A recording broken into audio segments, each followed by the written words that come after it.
ओम श्री परमात्मने नमः। अथ अष्टम अध्याय। अर्जुनोवाच। अर्जुन ने कहा, हे पुरुषोत्तम, देह ब्रह्मा क्या, अध्यात्म क्या, कर्म क्या, अधिभूत नाम से क्या कहा गया है और अधिदेव किसको कहते हैं? हे मधुसूदन, यहाँ अधियज्ञ कौन है और वे इस शरीर में कैसे हैं तथा युक्ति चित्त वाले पुरुषों द्वारा अंत समय में आप किस प्रकार जानने में आते हैं? श्री भगवान उवाच। श्री भगवान ने कहा, परम अक्षर ब्रह्मा है। अपना स्वरूप अर्थात जीवात्मा अध्यात्म नाम से कहा जाता है तथा भक्तों के भाव को उत्पन्न करने वाला जो त्याग है वे कर्म नाम से कहा गया है। उत्पत्ति विनाश धर्म वाले सब पदार्थ अधिभूत हैं। हिरण्यमय पुरुष अधिदेव है और हे देहधारियों में श्रेष्ठ अर्जुन, इस शरीर में वासुदेव ही अंतर्यामी स्वरूप अधियज्ञ हूँ। जो पुरुष अंत काल में मुझको ही स्मरण करता है हुआ शरीर को त्याग कर जाता है, वे मेरे साक्षात स्वरूप को प्राप्त होता है।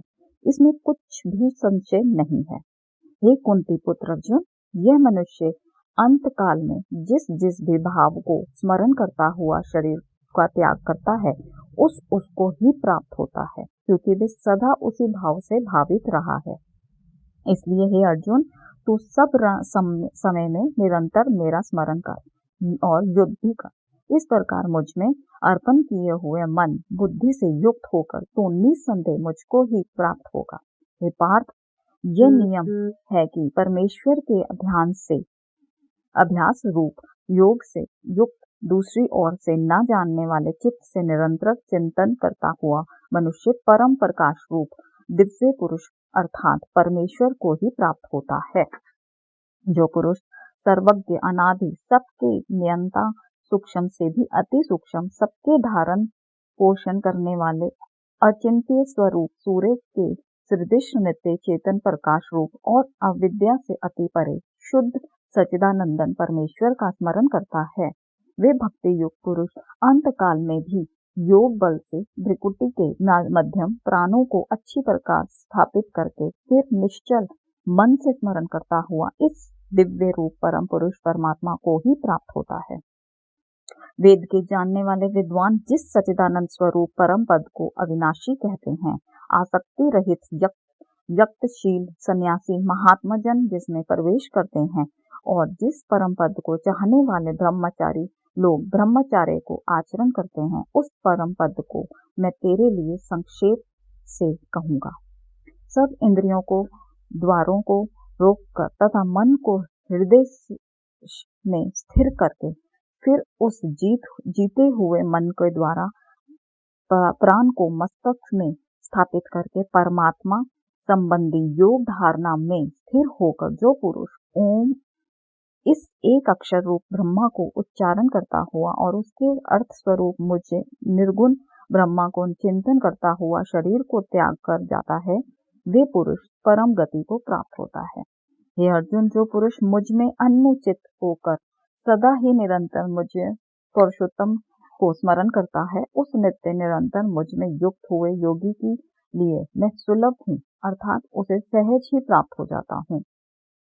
परम सिद्धि को प्राप्त महात्मा जन मुझको प्राप्त होकर दुखों के घर एवं क्षण भंगुर पुनर्जन्म को ही नहीं प्राप्त होते। हे अर्जुन, ब्रह्मलोक प्रयत्न सब लोक पुनर्वृत्ति है, परंतु हे कुंती पुत्र, मुझको प्राप्त होकर पुनर्जन्म नहीं होता, क्योंकि मैं कालातीत हूँ और ये सब ब्रह्मादिक लोक काल के द्वारा सीमित होने से अनित्य हैं। ब्रह्मा का जो एक दिन है उसको 1000 चतुर्योगी तक की अवधि वाला और रात्रि को भी 1000 चतुर्योगी तक की अवधि वाली जो पुरुष तत्व से जानते हैं, वे योगी जन काल के तत्व को जानने वाले हैं। संपूर्ण चराचर भूतगण ब्रह्मा को दिन के प्रवेश काल में अव्यक्त से अर्थात ब्रह्मा के सूक्ष्म शरीर से उत्पन्न होते हैं और ब्रह्मा की रात्रि के प्रवेश काल में उस अव्यक्त नामक ब्रह्मा को सूक्ष्म शरीर में ही लीन हो जाते हैं।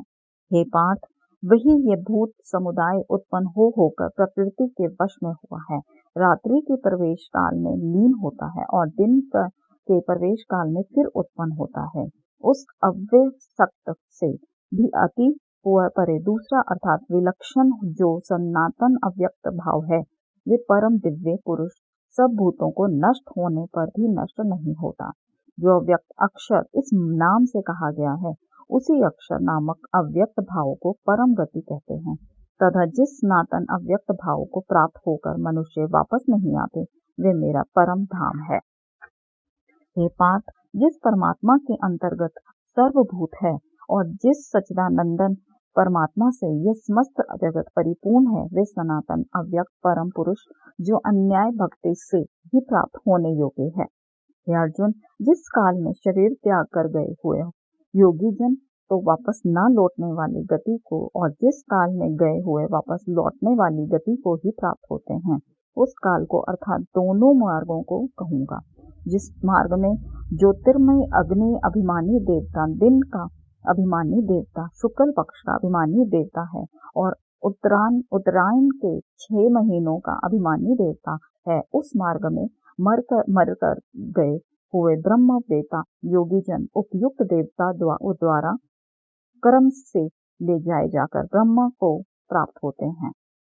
जिस मार्ग में धूमि अभिमानी देवता, रात्रि अभिमानी देवता तथा कृष्ण पक्ष का अभिमानी देवता और दक्षिण यानी का 6 महीनों का अभिमानी देवता, उस मार्ग में मर कर गया हुआ सकाम कर्म करने वाला योगी उपयुक्त देवताओं द्वारा कर्म से ले गया हुआ चंद्रमा की ज्योति को प्राप्त होकर स्वर्ग में अपने शुभ कर्मों का फल भोग कर वापस आता है। क्योंकि जगत के ये 2 प्रकार शुक्ल और कृष्ण अर्थात देवयान और पितृयान मार्ग सनातन मान गए हैं, इनमें एक के द्वारा गया हुआ जिससे वापस नहीं लौटना पड़ता, उस परम गति को प्राप्त होता है और दूसरे के द्वारा गया हुआ फिर वापस आता है अर्थात जन्म मृत्यु को प्राप्त होता है। हे पार्थ, इस प्रकार इन दोनों मार्गों के तत्व से जानकर कोई भी योगी मोहित नहीं होता। इस कारण हे अर्जुन, तू सब काल में सम बुद्धि रूप योगी से युक्त हो अर्थात निरंतर मेरी प्राप्ति के लिए साधन करने वाला हो। योगी पुरुष इस रहस्यमय तत्व से जानकर वेदों को पढ़ने में तथा यज्ञ तप और दानादिकों करने में जो पुण्य फल कहा है, उन सबको निस्संदेह उल्लंघन कर जाता है और सनातन परम पद को प्राप्त होता है। ओम कृष्णाय वासुदेवाय हरे परमात्मने प्रणत क्लेश नाशाय गोविंदाय नमो नमः।